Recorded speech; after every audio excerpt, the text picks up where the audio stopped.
Assalamualaikum warahmatullahi wabarakatuh. Alhamdulillahi wa kafa. Wassalatu wassalamu ala nabiyil mustafa wa ala alihi wa sahbihi ahli sidqi wal wafa wa ba'd. Faqala ta'ala fi kitabil karim, a'udhu billahi minasy syaithanir rajim. Wa ma khalaqtul jinna wal insa illa liya'budun. Saudaraku sekalian seiman dan seakidah yang saya cintai karena Allah Subhanahu wa taala. Dalam Islam ada satu kajian yang sangat menarik. Sebuah kajian yang berkaitan dengan peningkatan kualitas ibadah kita kepada Allah Subhanahu wa taala. Kajian tersebut lazim disebut dengan muraqabatullah. Muraqabatullah, saudaraku sekalian, hafizakumullah, pengertiannya adalah al-istisy'ar bi anna Allah Subhanahu wa taala yarab. Artinya sebuah perasaan di mana seseorang senantiasa merasa diawasi oleh Allah Subhanahu wa taala. Seseorang dimanapun berada merasa dilihat oleh Allah Subhanahu wa taala. Itulah ta'rif atau definisi daripada muraqabatullah.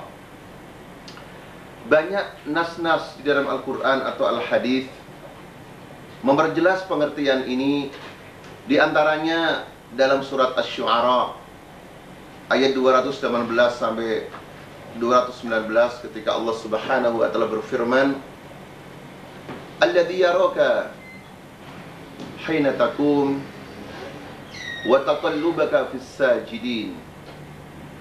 Dialah Allah Subhanahu wa taala yang selalu melihat kamu ketika kamu berdiri untuk melaksanakan salat. Dan Allah juga melihat perubahan gerakan kamu ketika kamu berada di tengah-tengah orang yang sujud atau di tengah-tengah orang yang sedang mendirikan salat. Atau juga dalam surat Al-Fajr ketika Allah Subhanahu wa taala berfirman, "Inna rabbaka labil mirsad." Sesungguhnya Tuhanmu benar-benar mengawasi, selalu mengawasi kamu. Saudaraku sekalian, hafizakumullah. Jadi muraqabatullah ini adalah merupakan satu modal yang sangat besar bagi setiap manusia, di mana dia tidak akan hidup dengan tanpa perhitungan. Setiap perbuatannya, setiap perkataannya, setiap sikapnya, setiap kebijakannya senantiasa benar-benar dipertimbangkan karena dia merasa bahwa Allah Subhanahu wa taala melihatnya. Dalam Al-Hadis Rasulullah sallallahu alaihi wasallam bersabda, "Ittaqillaha haitsuma kunta." Bertakwalah kepada Allah Subhanahu wa taala di mana kamu berada. Jadi di dunia ini tidak ada satu tempat yang hampa dari penglihatan Allah Subhanahu wa taala. Kita semuanya senantiasa dilihat oleh Allah Subhanahu wa taala. Inilah definisi muraqabatullah. Saudaraku yang saya cintai karena Allah Subhanahu wa taala. Setelah kita mengetahui tentang ta'rif, tentang pengertian muraqabatullah, maka yang kedua kita juga harus mengetahui tentang ahamiyah atau urgensi daripada muraqabatullah. Al-ahamiyatul ula, urgensi yang pertama adalah muraqabatullah merupakan mizan, merupakan timbangan standar keberhasilan seseorang di dalam berjalan atau berupaya menuju kepada Allah Subhanahu wa taala. Fafirru ilallah, maka larilah kamu menuju Allah Subhanahu wa taala. Jadi standar keberhasilan seseorang di dalam berupaya untuk menuju kepada Allah Subhanahu wa taala adalah muraqabatullah. Sebagaimana digambarkan dalam hadis yang sangat masyhur sekali yang berbicara tentang al-ihsan, di mana Rasulullah sallallahu alaihi wasallam ketika ditanya tentang al-ihsan adalah an ta'budallah ka'annaka tara fa illam takun tara fa innahu yara.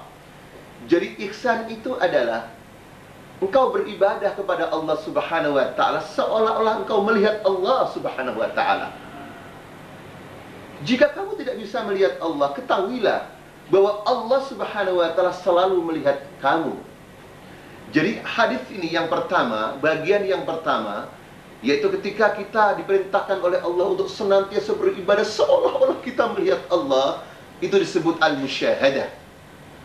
Dan kalau kita belum mampu berupaya seperti itu, maka Anda harus senantiasa yakin bahwa Allah itu selalu melihat Anda. Inilah yang disebut dengan muraqabatullah. Jadi ukuran keberhasilan daripada upaya seseorang untuk menuju kepada Allah Subhanahu wa taala adalah ketika seseorang itu sudah benar-benar merasa dilihat dan diawasi oleh Allah Subhanahu wa taala. Saudaraku yang saya cintai karena Allah, al-ahamiyatu tsaniyah, urgensi yang kedua adalah orang yang sudah sampai kepada tingkatan muraqabatullah, maka ini merupakan indikator bahwa seseorang tersebut mempunyai hati yang hidup, al-qalbul al-hayy, hati yang hidup. Jadi kita sering mendengar betapa pentingnya hati yang hidup, hati yang mampu memotivasi seseorang untuk beramal saleh, hati yang selalu memotivasi seseorang untuk aktif berdakwah, hati seseorang yang senantiasa termotivasi untuk beramal jama'i, hati yang selalu memotivasi seseorang untuk mempunyai loyalitas yang tinggi terhadap qiyadatul dakwah selama tidak bertentangan dengan ajaran Islam. Itulah hati yang hidup. Dan sebenarnya seluruh ajaran Islam itu pada dasarnya dalam rangka untuk membangun hati yang hidup. Dalam surat Yasin Allah berfirman, liyundira man kana hayyan wa yahiqqal qawlu 'alal kafirin. Liyundira man kana hayyan, agar supaya memberikan inzar, peringatan, hati yang hidup, dan pastilah adab Allah itu menimpa orang-orang yang kafir.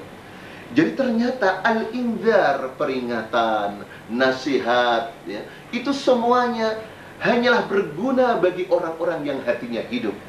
Dan orang yang hatinya hidup itulah orang yang mempunyai muraqabatullah, yang selalu diawasi oleh Allah Subhanahu wa taala. Saudaraku yang saya cintai karena Allah, al-ahmiyah ats-tsalitsah, urgensi yang ketiga adalah kamalu al-ibadah, sempurnanya ibadah seseorang kepada Allah, atau ghayatu kamalil ibadah, yaitu puncak daripada kesempurnaan dalam beribadah kepada Allah Subhanahu wa taala. Jadi seseorang yang sudah sampai kepada tingkatan muraqabatullah, senantiasa diawasi dan dilihat oleh Allah Subhanahu wa taala, maka orang tersebut telah sampai kepada puncak ibadah yang sempurna, bahkan al-muqawwimu laha. Jadi untuk mengetahui bahwa seseorang itu benar-benar ibadah kepada Allah Subhanahu wa taala, maka dia harus senantiasa termuraqabai oleh Allah, terawasi oleh Allah Subhanahu wa taala. Ma'asyiral mu'minin hafizakumullah, al-ibadah adalah maqamun syarif, kedudukan yang mulia.